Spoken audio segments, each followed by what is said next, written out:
Всем assalomu alaykum jigarlar, nima gap? Sizlar. Jigarlar, bugungi videoda sizlar bilan rinqda paydo qilishni o'rganamiz. Biz hali videomizda dronga mashina qo'ydik. U mashinamiz bizda sotildi.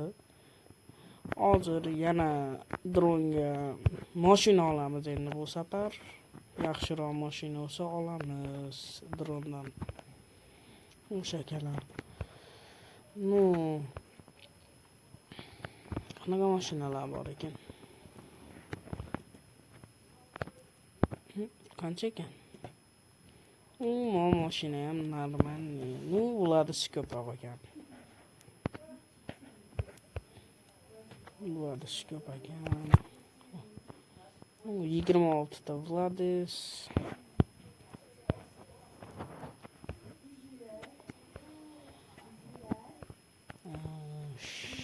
Normalniy mashinalar yo'q ekan hozircha. Buni qarab ko'ramiz. Bo'lsa bankdan olamiz.